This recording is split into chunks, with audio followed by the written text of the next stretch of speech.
What's up guys? Again, welcome back to my YouTube channel, and for this vid, I will be doing the summary of chapter 9. So if you want to learn something and if you want to get information about the chapter 9, so stay watch and stay tuned, and I'll be back guys.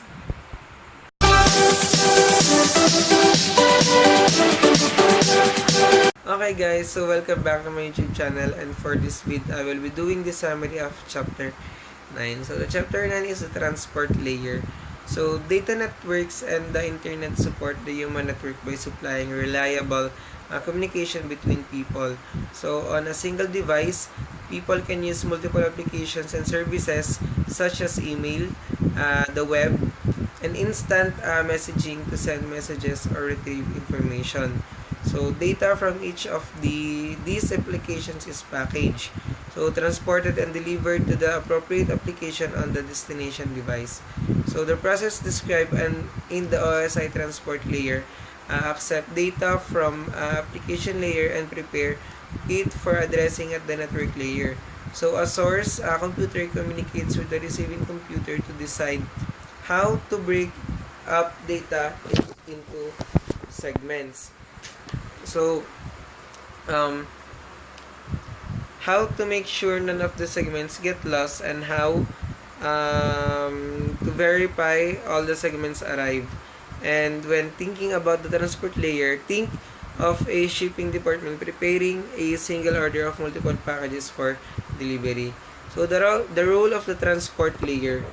So the role of the transport layer is the transport layer is responsible for establishing a temporary communication session between two applications and delivering data between them.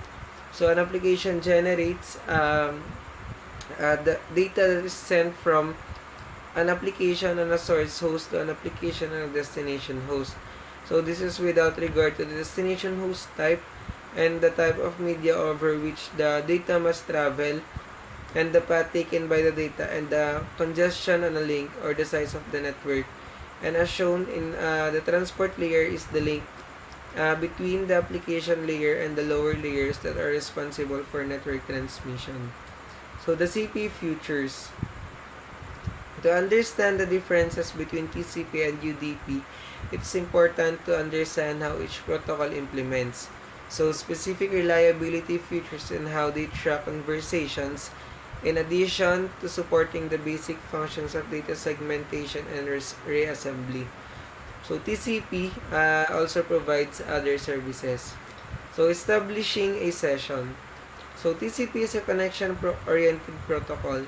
A connection-oriented protocol is one that negotiates and establishes a permanent connection or session between source and destination devices prior to forwarding any traffic.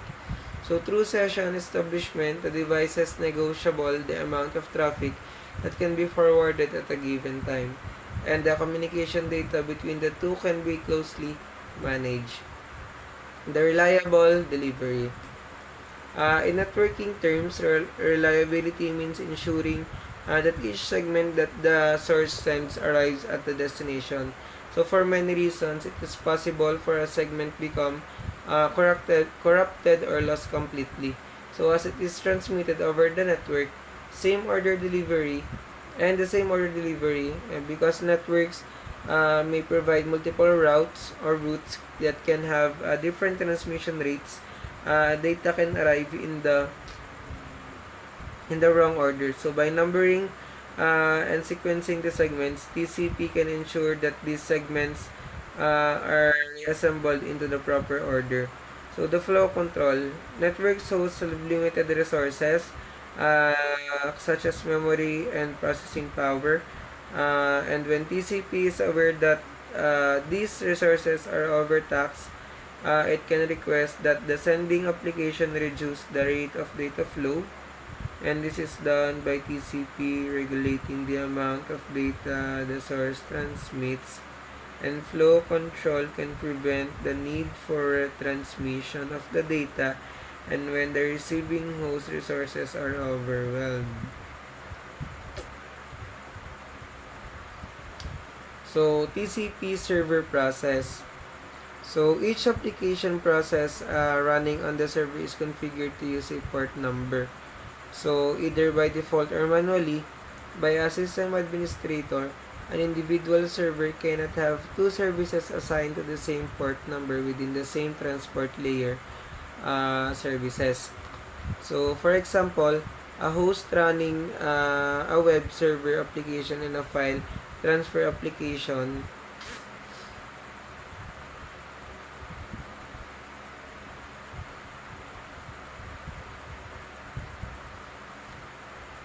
cannot have both configured to use the same port. So for example, TCP port 80, an active server application assigned to a specific port is considered to be open. So which means that the transport layer accepts and processes segments addresses to the port.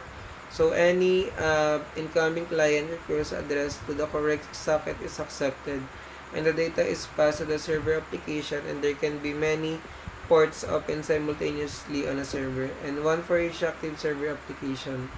So the applications that use TCP.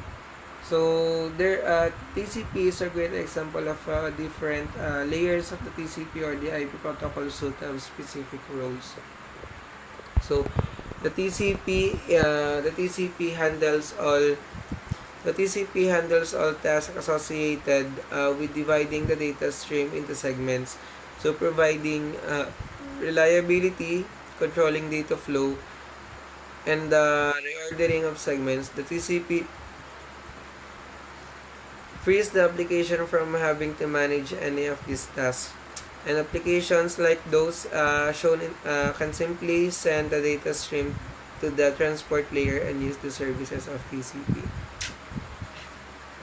So, the applications that use UDP. So, there are three types of applications that are best suited for UDP.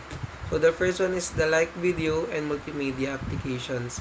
So, the like video and multimedia applications can tolerate some data loss but require little or no delay. Examples include VO, LP, and live streaming video. And then the second one is the simple request and reply applications. It is applications with simple transactions where a host send a request and may or may not receive a reply. And examples includes DNS and DHCP. So applications that handle reliability themselves. So unidirectional communications where flow control, error detection and acknowledgement, and error recovery is not required or can be handled by the application. So examples include the SNMP and the TFTP.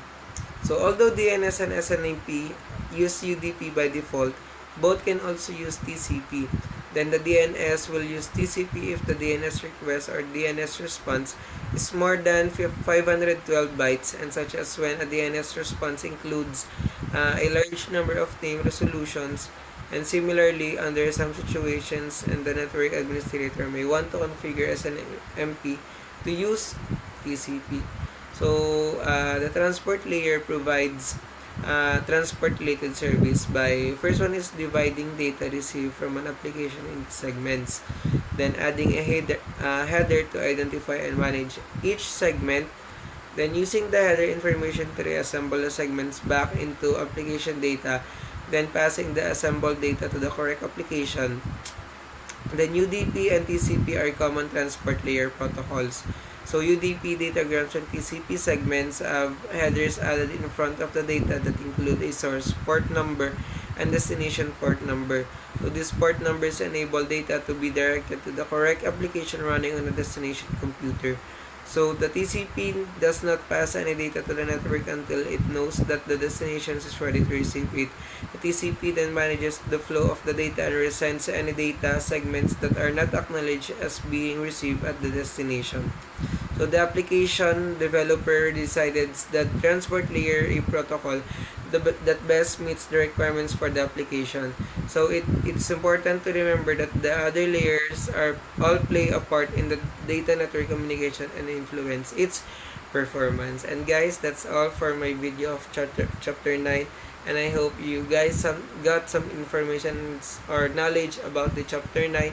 And I hope you enjoyed this video. And thank you guys for watching. And I hope you click the like button and the subscription button and the subscription bell down below. So for my next vid, I will be doing the summary of chapter 10. See you guys!